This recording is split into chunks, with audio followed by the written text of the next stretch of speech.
Assalamualaikum warahmatullahi wabarakatuh. Saya Astri Astuti, staf pengajar di program spesialis 1 Ilmu Penyakit Jantung dan Pembuluh Darah Fakultas Kedokteran Universitas Padjadjaran. Pada kesempatan kali ini, saya akan mempresentasikan rancangan program studi mata kuliah Imaging Kardiovaskular. Kuliah Imaging Kardiovaskular mencakup pengetahuan mengenai indikasi, aspek dasar pemeriksaan, interpretasi, dan analisa hasil pemeriksaan imaging baik CT scan, MRI, serta nuklir kardiovaskular dalam membuat diagnosis untuk stratifikasi risiko, monitoring terapi, serta evaluasi dari prognosis penyakit jantung dan pembuluh darah. Dan pembelajaran mata kuliah Imaging Kardiovaskular selaras dengan capaian pembelajaran yang telah ditetapkan oleh program studi spesialis 1 Ilmu Penyakit Jantung dan Pembuluh Darah yang berupa capaian umum, yaitu peserta didik diharapkan dapat berperilaku profesional dalam praktek kedokteran serta mendukung kebijakan kesehatan yang berlaku. Selain itu, peserta didik juga dapat bermoral dan beretika serta memahami isu-isu etik maupun aspek mediko-legal dalam praktek kedokteran. Peserta didik dapat melakukan sendiri atau bekerja sama dengan profesi lain dalam melaksanakan penelitian bidang jantung dan pembuluh darah. Untuk capaian khusus mata pelajaran imaging kardiovaskular adalah peserta didik diharapkan mampu mengetahui indikasi, melakukan, membaca, dan menginterpretasikan pemeriksaan kardiologi nuklir, kardiovaskular CT scan, dan kardiovaskular MRI. Capaian mata kuliah ini adalah peserta didik mengetahui indikasi, teknik, dan modalitas dalam pemeriksaan CT scan dan CT scan angiografi koroner, serta mengetahui teknik dasar serta interpretasi hasil CT scan dan CT angiografi koroner dengan level kompetensi 4. Untuk pembelajaran mengenai cardiac magnetic resonance, peserta didik diharapkan dapat mengetahui indikasi, dapat melakukan interpretasi dan analisis awal untuk pencitraan cardiac magnetic resonance pada berbagai penyakit kardiovaskular dengan level kompetensi 3. Kemudian peserta didik juga diharapkan mengetahui indikasi, teknik, analisis, dan penerapan pencitraan nuklir baik SPECT maupun PET untuk berbagai penyakit kardiovaskular dengan level kompetensi 3. Pelajaran berupa pengetahuan dasar mengenai masing-masing modalitas, yaitu CT scan jantung, CT scan angiografi koroner, MRI jantung, dan pencitraan nuklir kardiovaskular. Untuk pencitraan CT scan, peserta didik diharapkan mengetahui mengenai prinsip dasar dan juga penilaian pembuluh darah koroner untuk mengetahui adanya penyakit arteri koroner, mengetahui indikasi untuk CT perfusi miokardium, mengetahui penggunaan CT scan untuk berbagai kondisi seperti kardiomiopati, mampu menilai dan menginterpretasi kalsium score, mampu memeriksa penyakit jantung bawaan dengan menggunakan CT scan, dan juga evaluasi penyakit aorta menggunakan CT scan. Sedangkan peranan peserta didik diharapkan juga mengetahui peranan MRI pada berbagai penyakit kardiovaskular. Sebagai pengetahuan dasar, peserta didik harus dapat mampu melakukan penghitungan volume jantung, mengetahui indikasi MRI pada penyakit arteri koroner, membedakan berbagai etiologi dari kardiomiopati dilatasi, mengetahui penggunaan MRI pada berbagai pasien gagal jantung untuk mengetahui etiologinya, mengetahui berbagai penyebab penyakit inflamasi miokardium seperti miokarditis akut maupun sarkoidosis, mengetahui berbagai penyakit infiltrasi miokardium seperti fibridisis dan amyloidosis, mengetahui dan menggunakan MRI untuk penyakit kardiomiopati hipertrofi sebagai dasar untuk penghitungan prognosis dan juga monitoring terapi, mengetahui berbagai penyakit perikardium dan mengevaluasinya dengan MRI, dan mengevaluasi adanya massa intraperikardium dan juga massa perikardiak, dan juga mengevaluasi berbagai penyakit aorta dengan menggunakan MRI. Untuk peranan nuklir pada berbagai penyakit kardiovaskular yang harus diketahui oleh para peserta didik adalah penggunaan uji beban nuklir atau SPECT untuk menilai ischemic burden pada penyakit arteri koroner, penghitungan volume jantung, mengetahui peranan PET pada pasien yang mengalami microvascular disease dengan penghitungan myocardial blood flow, Kemudian dapat mengetahui indikasi penggunaan pencitraan nuklir untuk mengevaluasi adanya inflamasi dalam jantung, serta mengetahui peranan SPECT maupun PET dalam evaluasi penyakit infiltratif seperti amyloidosis dan juga penyakit inflamasi seperti sarkoidosis. Setelah mengetahui masing-masing peranan dari ketiga modalitas, peserta didik diharapkan mampu mengetahui peranan dalam memilih pencitraan multimodalitas pada berbagai penyakit kardiovaskular sehingga tidak terjadi over pencitraan pada pemilihan modalitas ataupun kurang pencitraan pada berbagai penyakit kardiovaskular. Oleh dua orang dosen, yaitu Dr. Nuraini Yasmin Kusumawardani dan saya. Mata kuliah ini dijalankan dalam waktu 9 minggu dengan minggu pertama dan kedua berfokus pada pembelajaran CT scan, minggu ketiga dan keempat pada MRI kardiovaskular, minggu kelima dan keenam pada pencitraan nuklir kardiovaskular, serta minggu 7 hingga 9, peserta didik akan belajar mengintegrasikan penggunaan dan interpretasi ketiga modalitas yang telah dipelajari. Untuk subcapaian pembelajaran mata kuliah imaging kardiovaskular, pada minggu awal yaitu minggu ke-1 dan kedua, peserta didik diharapkan mengetahui indikasi dan peranan masing-masing modalitas, yaitu yang pertama CT scan, sesuai dengan materi pembelajaran. Kemudian peserta didik juga mengetahui dan dapat melakukan persiapan CT scan angiografi koroner dengan baik dan mengetahui dasar-dasar tombologi dari workstation yang digunakan sehari-hari. Peserta didik juga diharapkan mampu mengetahui teknik dasar pembacaan CT scan angiografi koroner non-kontras dan juga kontras, kemudian mengetahui teknik dasar pembacaan CT kardiak, terutama untuk kasus-kasus dengan penyakit jantung bawaan.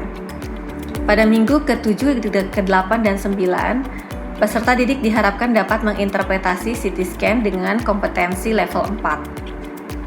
Peserta didik diharapkan berfokus mempelajari mengenai cardiac magnetic resonance atau MRI untuk kardiovaskular. Peserta didik diharapkan mengetahui indikasi dan peran cardiac magnetic resonance pada berbagai penyakit kardiovaskular, serta dapat melakukan persiapan cardiac magnetic resonance dengan kontras maupun tanpa kontras, serta persiapan melakukan stres CMR. Peserta didik diharapkan dapat berfokus mempelajari pencitraan nuklir kardiovaskular, di mana peserta didik diharapkan mengetahui indikasi dan peranan dari SPECT, mengetahui dan dapat melakukan persiapan dari SPECT, serta mengetahui teknik dasar pembacaan dari SPECT untuk pemeriksaan perfusi miokardium jantung. Peserta didik diharapkan mampu menginterpretasi SPECT MPI dan juga cardiac magnetic resonance dengan level kompetensi 3, yaitu dengan supervisi. Adapun pada minggu ke-7 dan ke-8, peserta didik harus mempresentasikan tugas pembacaan jurnal dan melakukan ujian OSCE, yaitu pembacaan CT scan angiografi koroner pada minggu ke-9 dengan level kompetensi 4, serta disertai dengan pengumpulan logbook. Adapun logbook minimal kasus untuk CT scan adalah sebanyak 50 kasus, untuk MRI kardiovaskular sebanyak 25 kasus, dan untuk pencitraan SPECT sebanyak 25 kasus. Pada peserta didik adalah journal reading dan critical appraiser, di mana peserta didik dapat mempelajari perkembangan termutakhir dari pencitraan kardiovaskular, baik dalam bidang CT scan, MRI, maupun SPECT, dan mengevaluasi kemungkinan penerapan studi tersebut dalam praktek klinis sehari-hari. Untuk ujian yang akan dijalankan pada mata kuliah imaging kardiovaskular adalah berupa ujian OSCE, yaitu Objective Structure Clinical Exam, di mana peserta didik harus mampu mengetahui indikasi dan kontraindikasi CT scan angiografi koroner dan mampu menginterpretasikan CT scan angiografi koroner dengan level kompetensi 4 sesuai dengan standar yang diminta oleh Kolegium Ilmu Penyakit Jantung Indonesia. Kemudian peserta didik juga mampu untuk melakukan rencana tata laksana dan mempertimbangkan terapi yang akan diberikan kepada pasien setelah mempertimbangkan hasil pencitraan kardiovaskular. Jadi nggak semuanya menggunakan materi yang sama. Jadi studi satu sama lainnya tuh berbeda-beda banget. Akhirnya, tapi yang paling banyak dipakai hingga sekarang itu ya ini ya, ThinCap fibroateroma, ya, terus minimum lumen area ada di sini ya, atau dia melihat makrofag yang banyak, terus microcalcification, plaque burden sekarang juga banyak dipakai untuk yang intravascular imaging kan, untuk vulnerable plaque. Jadi ini kan di sini ada juga yang belum lewat imaging ya, nanti saya yang udah imaging atau yang sedang, nggak pengen tahu persentasenya ada 50-50 enggak ya? Oh, kebanyakan yang belum imaging ternyata ya. Oke. Ya, kita kan cerita lagi aterosklerosis proses makan semua udah di luar kepala kan, di luar menurul ya, di luar nara. Semua udah pasti tahu ya aterosklerotik. Terus yang perlu kita perhatikan kan fibrous cap-nya, terus necrotic core di dalamnya kalau banyak nekrotik, atau kalau udah lebih lanjut advance dia remodelingnya adalah justru kalsifikasi. Jadi kalau udah ada kalsifikasi sebenarnya dia nggak kontroversial disebut sebagai subclinical CAD ya, karena kan awalnya dia non calcified plaque, kemudian baru progres jadi calcified kan. Jadi kan sebenarnya itu juga nanti masuk ke tema prevention untuk menilai subclinical CAD dengan kalsium score apakah cukup. Nah, makanya masuk ke situ nanti. Nah, tapi kita nggak ngomong itu ya sekarang. Ini kita mau menggambarkan plaque karakteristik dengan ini intravascular imaging ya. Pasti kalau dari ini yang pertama keluar dari intravascular imaging udah inilah ya, node plaque ya. Terus slide berikutnya. Kalau dengan CT memang makin kesini baru makin dikembangkan lagi plaque karakteristik. Awalnya memang cuma nyebut calcified, non-calcified, atau partially calcified atau mixed plaque gitu. Lama-kelamaan sekarang studinya udah mulai semi kuantitatif dievaluasi mana yang calcified, non-calcified atau low attenuation plaque gitu ya. Fibrous, mainly fibrous plaque, terus mainly calcified seperti itu. Jadi kita bisa melihat gambar histologis ini melalui baik intravascular imaging ataupun dari CT non-invasive imaging. Terus slide lagi. Nah, kalau dengan high risk plaque dengan CT gimana? Sama nggak dengan vulnerable plaque? Tadi by IFUS atau by OCT gitu ya? Ternyata enggak ya, enggak langsung dijadikan sama. Jadi kan beda geng ya. Intervensionis asik sendiri, ngecek CA sendiri. Lewat IFUS kan, wah ini vulnerable plaque kata saya, pasang. Jadi dia udah mulai mau ke arah sana kan pikirannya. Kalau dari imaging, evaluasi sendiri awalnya high risk plaque ini dia mencari karakteristik plaque pada pasien-pasien yang ACS. Nah, ternyata pada pasien ACS itu banyak ditemukan gambaran high risk plaque ini. Ada yang low attenuation plaque, ya, jadi lihat di Hounsfield unit.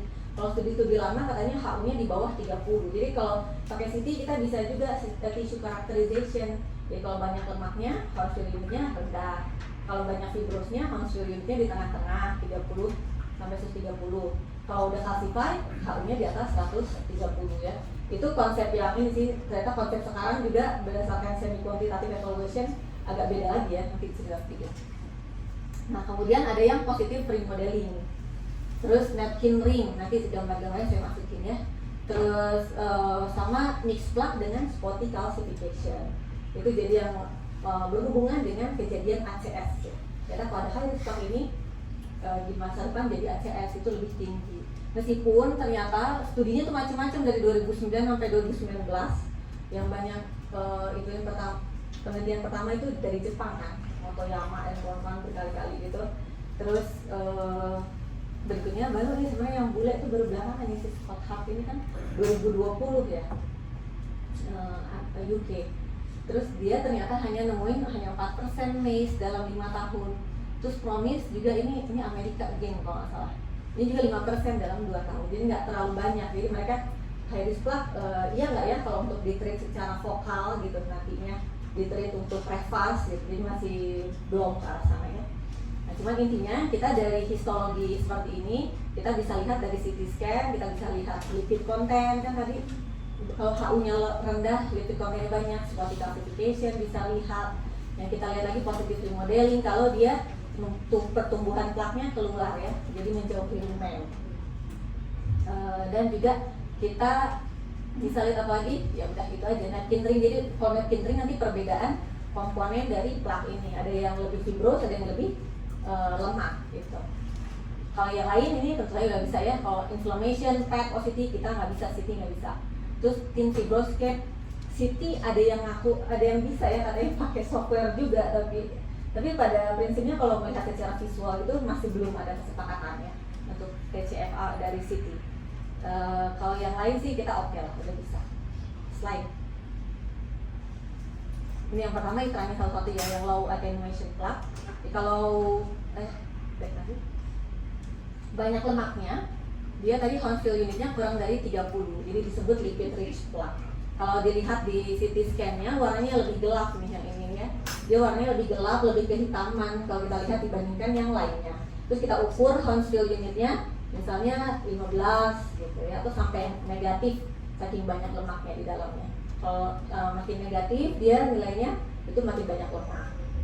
Terus karena dia ada beberapa studi dia ternyata berhubungan dengan ruptur fibroscope ya. Jadi resiko untuk MI lebih tinggi. Slide lagi. Positive remodeling kalau dia melebarnya keluar. Kadang-kadang di lumennya, secara lumen dia stenosis-nya mungkin cuma mild 30, 40 atau sampai moderate 50%. Tapi dia ada remodeling keluar plaknya sehingga dia membesar ke sini. Kita lihat di sininya lebih abu-abu di luarnya ya. Kalau kita mengukurnya remodeling index itu rasio lesi ini dari awal lesi sampai luar lesi ini dari sini ke sini dibagi dengan proximal atau just distalnya itu lebih dari 1,1 rasionya. Nah, itu disebut positif remodeling. Sama dia juga ternyata udah dilihat di studinya dengan IFUS berhubungan dengan adanya TCFA yang dievaluasi dengan IFUS. Jadi ternyata kalau positif remodeling berhubungan tuh dengan vulnerable plaque versi intervensionis. Terus lagi napkin ring. Nah, napkin ring ini untuk melihat perbedaan komponen dari plaque. Napkin ring itu kalau kita sebut napkin ring itu ada dua komponen, di mana yang komponen yang dekat lumen itu adalah yang lebih rendah atau non calcified atau yang low attenuation plaque. Sedangkan komponen yang di luar yang dekat tunica adventitia itu justru yang fibrous atau calcified-nya. Jadi kelihatannya kayak cincin maksudnya kan. Di sini terlihat lebih terang, di sini lebih gelap. Jadi terlihat seperti cincin. Nanti kalau ngobrol lagi sama intervensionis, napkin ringnya intervensionis mah beda lagi kan. Mereka mah napkin ring itu ada classification arc dari OCT atau IFUS ya. Kalau napkin ring yang versi imaging CT ini adalah yang high risk plaque. Kenapa dia gampang pecah? Katanya dia berhubungan dengan necrotic core yang besar dan ada berhubungan dengan TCFA juga. Ya, jadi positive remodeling napkin ring berhubungan dengan TCFA ya, yang suka dicari-cari intervensionis. Terus spotty calcification. Nah ini perlu dipahami, spotty calcification yang bersifat high risk plaque itu jika dia berada dalam mixed plaque ya. Jadi partially calcified plaque, kemudian ada spotty kalsifikasi di dalamnya. Jadi karena intinya sebelahnya ada yang hitam-hitam ini ada non calcified plaque-nya. Ini juga berhubungan dengan risiko MI lebih tinggi ya. Terus makanya dia juga ditemukan pada studi-studi yang menunjukkan high risk plaque pada CT scan ya, si spotty calcification ini. Berbeda halnya dengan cuman spotty titik aja tanpa ada partially calcified-nya. Kalau itu sih ringan kalsifikasinya. Ini kelihatan jelas nggak hitam-hitam? Ini sebenarnya mixed plaque ya. Ini hitam, terus ini ada spotty calcification-nya. Oke, slide.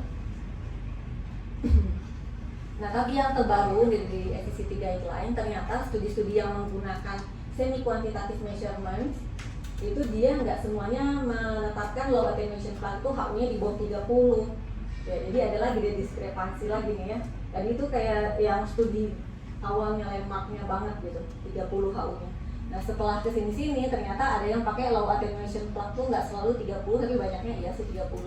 Terus ada yang fibrous plaque sampai tadinya kan kita sepakatnya di SCC itu 130 ke sana tuh calcified ya. Nah ternyata dia sekarang untuk calcified plaque lebih tinggi lagi yang cut off-nya di 350. Jadi kalau di atas 350 baru dia sepakat itu adalah banyaknya calcified ya, basic calcified. Nah ini jadi karena ada seperti ini, ya mungkin kita nanti penyesuaian lagi ya mana kira-kira yang les yang calcified dan bagaimana kita tergantung dari nggak selalu pakemnya seperti itu ya, dari di bawah 30. Jadi ada yang bilang dari 30, dari minus 30 sampai 70-an, nah itu juga masih bisa disebut low attenuation curve. Terus ya.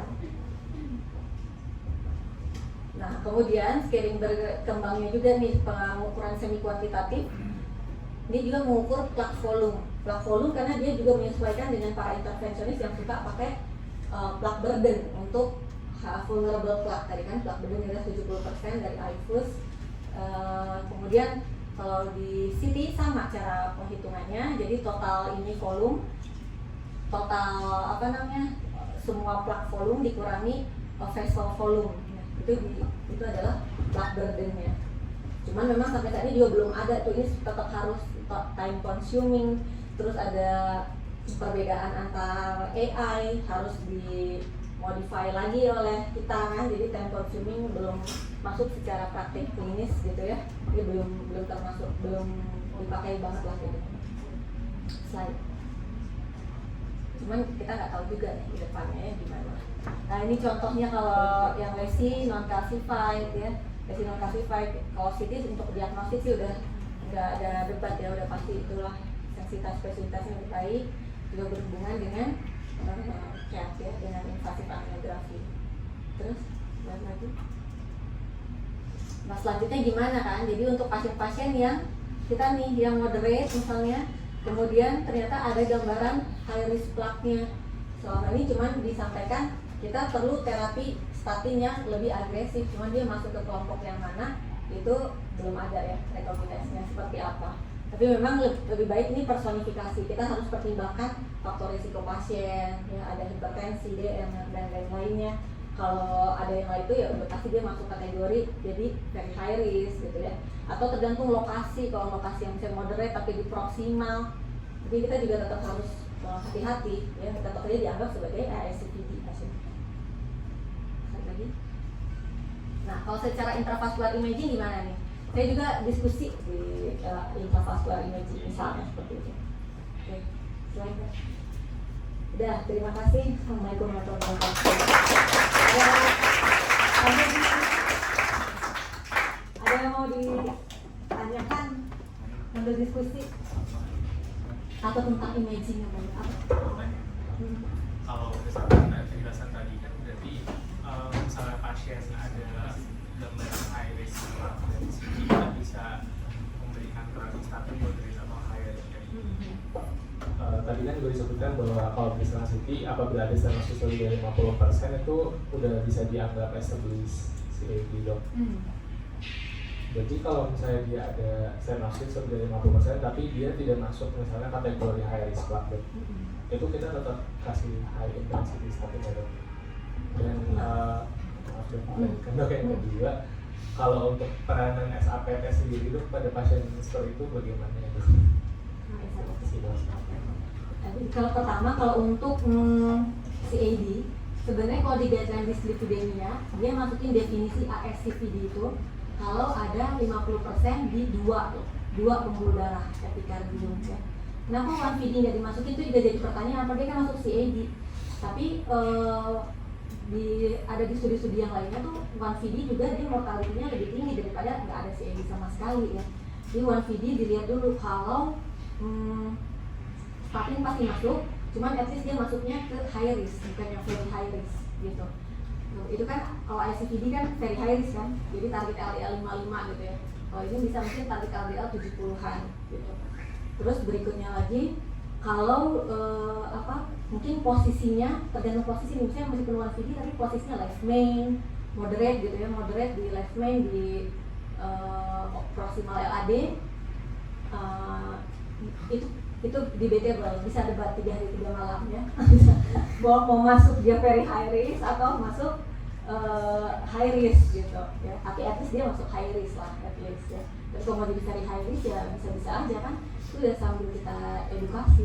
Apalagi misalnya atau mild aja, misalnya saya pernah ketemu pasien mild 40-49 tapi dia hipertensi gitu, tidak terkontrol dan lain-lain, pasti itu kita harus lebih agresif kan pada pasien yang seperti itu dibandingkan yang enggak gitu, atau DM gitu. Itu pasti akan saya masukkan kari high risk misalnya gitu sih kira-kira ya.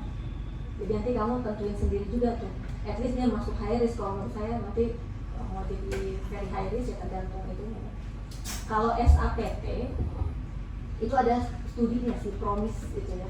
Kalau untuk high risk plaque, dia bilang memang pemberian statin tuh pemberian statin menurunkan MACE 5 tahun setelah dia kasih statin sama dia kasih antiplatelet.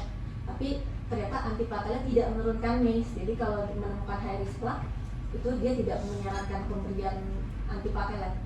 Ya, kalau high risk plaque ya. Beda dengan kalsium score. Kalau kalsium score sih udah pada established di MESA itu kalsium score di atas 100, antiplatelet dan statin gitu, untuk primary untuk secondary prevention. Tapi kalau untuk high risk plaque si antiplateletnya mah tidak terbukti, jadi statin aja. Ya. Cuman mau very high risk atau high risk tergantung pasien, nanti kan kamu yang tentu ini. Ada lagi pertanyaan? Ya.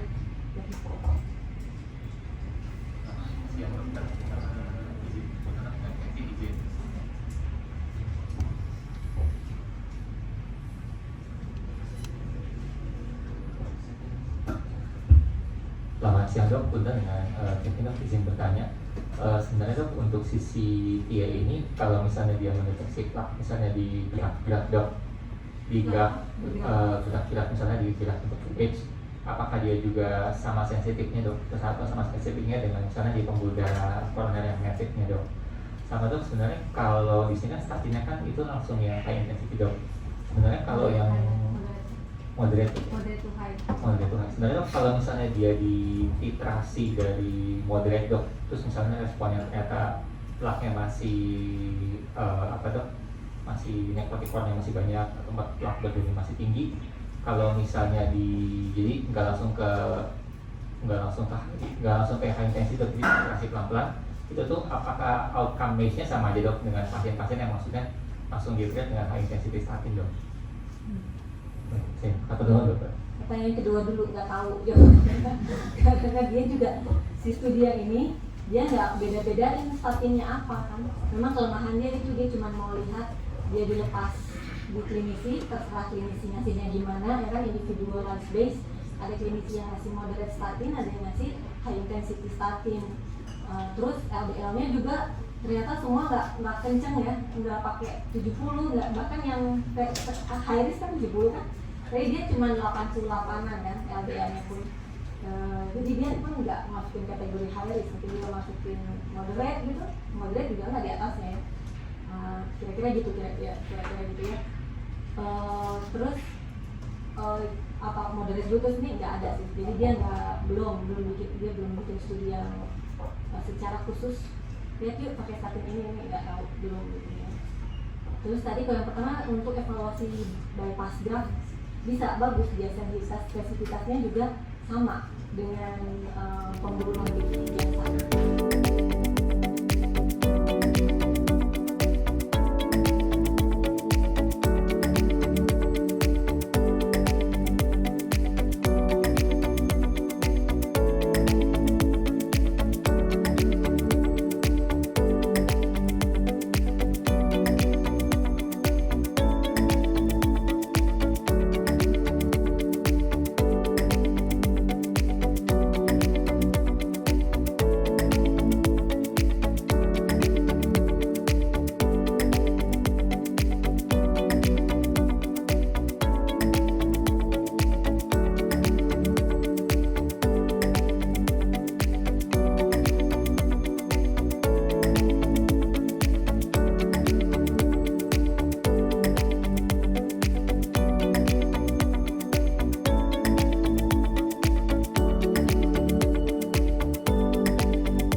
Rancangan program studi yang telah saya susun. Terima kasih. Assalamualaikum warahmatullahi wabarakatuh.